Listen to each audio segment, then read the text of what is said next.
Assalamualaikum warahmatullahi wabarakatuh. Pertama-tama, marilah kita panjatkan puji syukur kehadirat Allah Subhanahu wa Ta'ala yang telah melimpahkan nikmat sehatnya kepada kita semua, sehingga kita dapat beraktivitas seperti biasa. Yang terhormat kepada Ibu Subadriah SEMSI selaku dosen pengampu analisa laporan keuangan, dan tak lupa teman-temanku yang saya sayangi dan saya banggakan.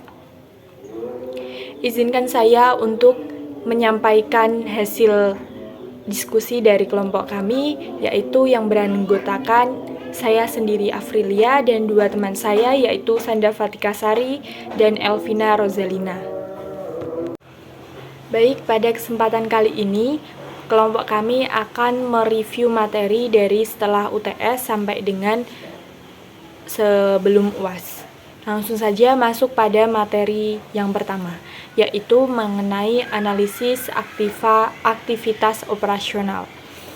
Kegunaan dan keterbatasan angka laba.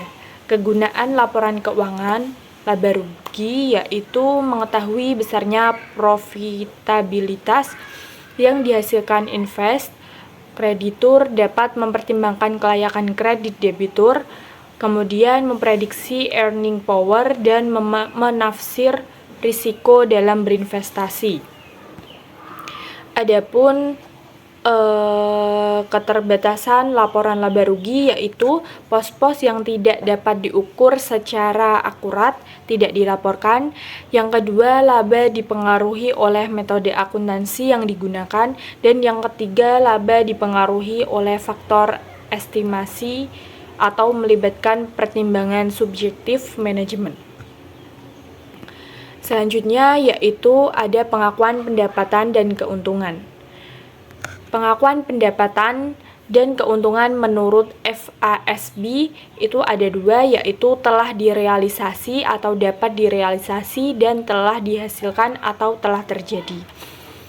Dapat dikatakan telah direalisasi atau dapat direalisasi, pendapatan dikatakan telah direalisasi jika barang atau jasa telah dipertukarkan dengan kas. Pendapatan dikatakan dapat direalisasi jika aktiva yang diterima dapat segera dikonversi menjadi kas. Kemudian yang kedua yaitu telah dihasilkan atau telah terjadi. Pendapatan dianggap telah dihasilkan atau telah terjadi apabila perusahaan telah melakukan apa yang seharusnya dilakukan untuk mendapatkan hak atas pendapatan tersebut. Adapun pada pengakuan beban kerugian itu ada tiga, yaitu penandingan keuangan, penandingan langsung, kedua alokasi secara sistematif dan rasional, dan yang ketiga yaitu pengakuan segera.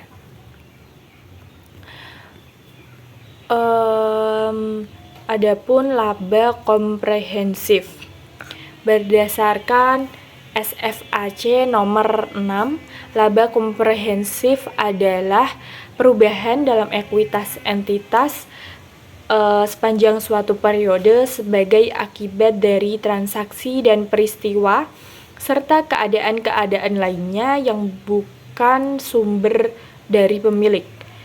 Di samping laba bersih, laba komprehensif juga meliputi pos-pos yang timbul dari perubahan kondisi pasar yang tidak terkait dengan operasi perusahaan. Pos-pos ini akan dilaporkan sebagai bagian dari komprehensif lainnya. Adapun laba komprehensif itu timbul dari yang pertama penyesuaian atau translasi mata uang asing, yang kedua keuntungan atau kerugian yang belum direalisasi atas sekuritas yang tersedia untuk dijual, dan yang ketiga yaitu keuntungan atau kerugian yang ditangguhkan atas instrumen keuangan derivatif. Sekian dari bab 1, kita lanjutkan ke bab 2 yaitu analisis laporan arus kas.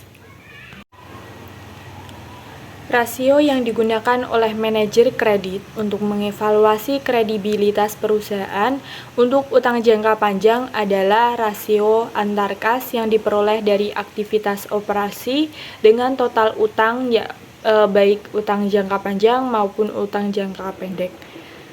Kemudian ada pun tujuan analisa laporan arus kas, yaitu untuk mengetahui apa yang telah terjadi di masa lalu dan untuk memproyeksikan atau membuat perkiraan bagaimana kemungkinan arus kas yang akan terjadi di masa depan.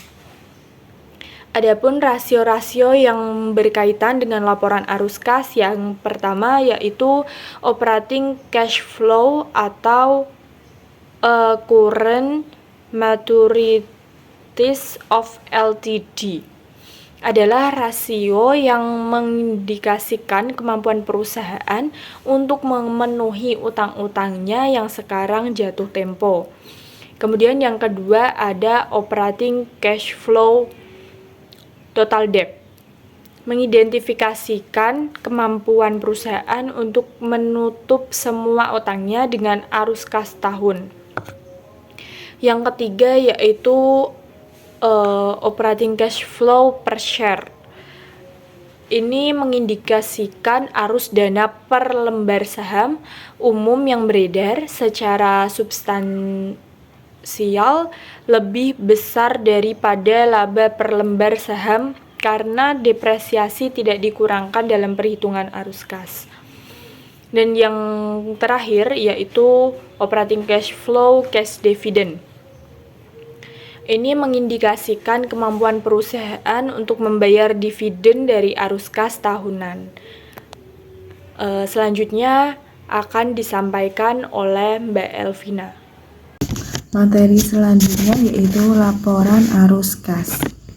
Laporan arus kas merupakan laporan keuangan yang menyajikan lalu lintas arus kas masuk dan arus kas keluar dari kas dan setara kas. Laporan arus kas tersebut memberikan kepada pengguna suatu dasar untuk menilai kemampuan entitas untuk menghasilkan dan memanfaatkan kasnya. Laporan arus kas digunakan oleh pihak manajemen untuk mengevaluasi kegiatan operasional yang telah berlangsung dan merencanakan aktivitas, investasi, dan pembiayaan di masa mendatang. Laporan arus kas juga digunakan oleh pihak kreditor dan investor dalam menilai tingkat likuiditas merupakan potensi perusahaan dalam menghasilkan laba atau keuntungan. Arus kas dari aktivitas operasi terkait dengan aktivitas menghasilkan pendapatan dari entitas, misalnya penagihan kas dari penjualan dan penyerahan jasa, pembayaran kepada pemasok dan pembayaran gaji kepada karyawan. Materi selanjutnya yaitu pengambilan atas investasi model dan analisis profitabilitas. Ukuran analisis ini berguna untuk menilai pengambilan perusahaan relatif terhadap risiko investasi alternatif. Pengambilan atas investasi model digunakan dalam berbagai area dalam analisis, yakni untuk mengukur aktivitas manajerial, mengukur profitabilitas, dan sebagai ukuran untuk perencanaan dan pengendalian.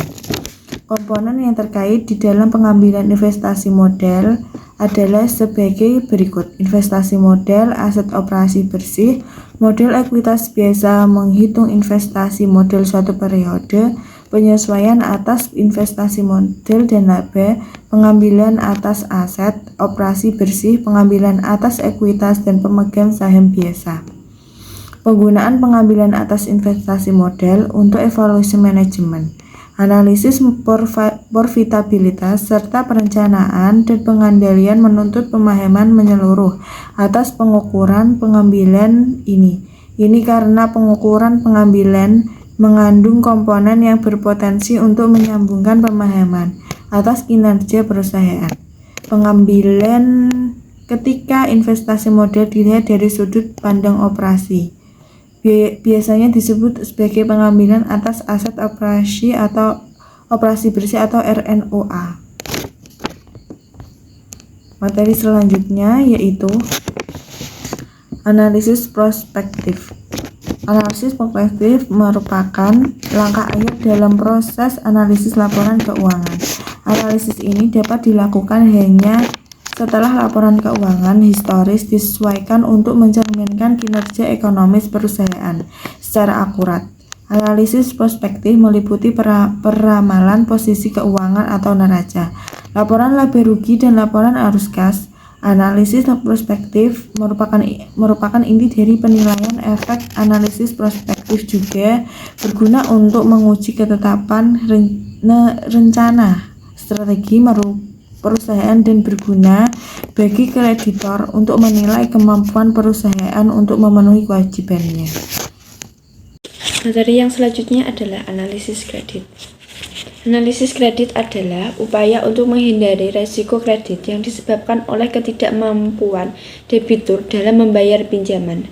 Artinya, setiap permohonan kredit harus melewati tahap penilaian dan analisis mendalam.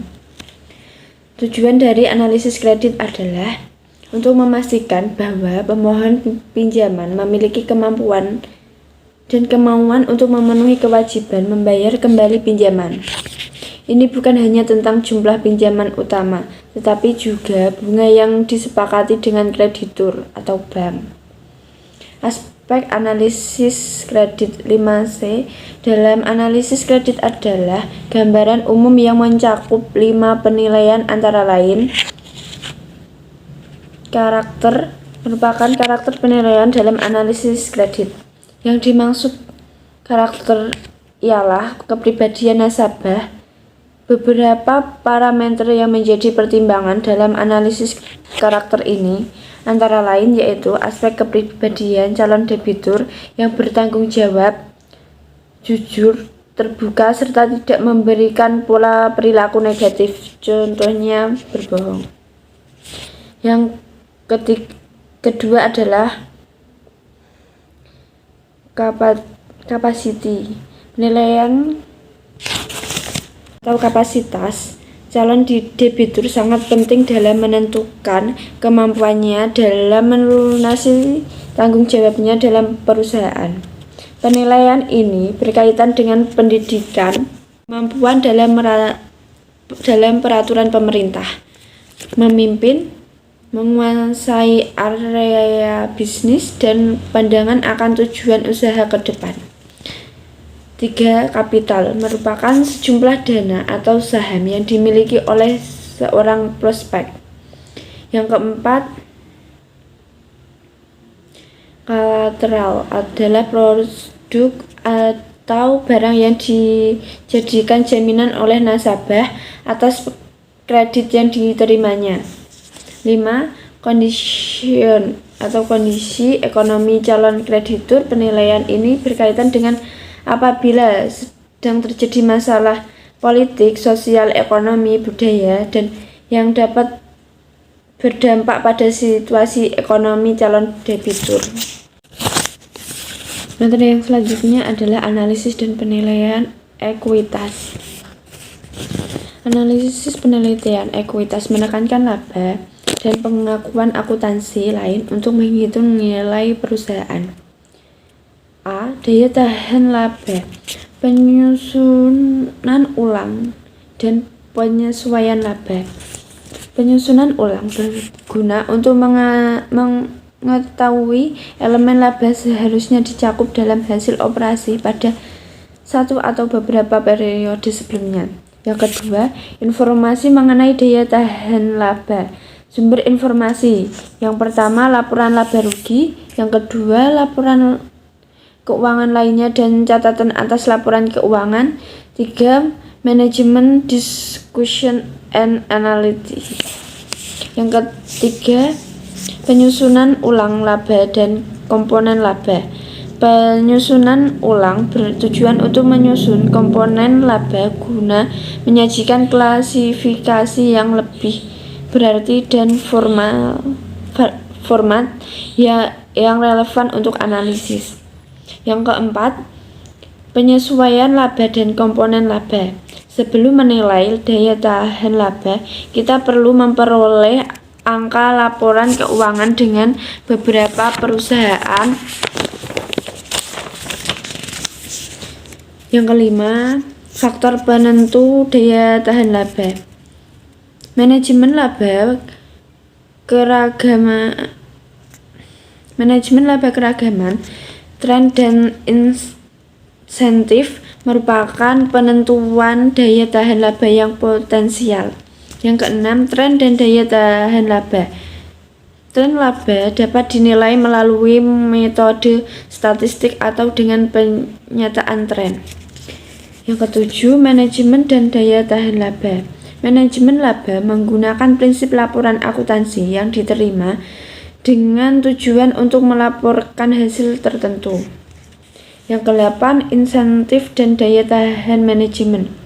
Hal ini digunakan untuk menciptakan cadangan untuk dapat digunakan pada periode dengan pelaporan laba yang terlalu rendah. Yang kesembilan, pos laba yang bertahan dan sementara. Bagian penting dalam analisis adalah menilai daya tahan komponen keuntungan dan kerugian dalam laba. Yang ke-10, analisis dan interpretasi pos sementara. Tujuan analisis dan interpretasi pos luar biasa.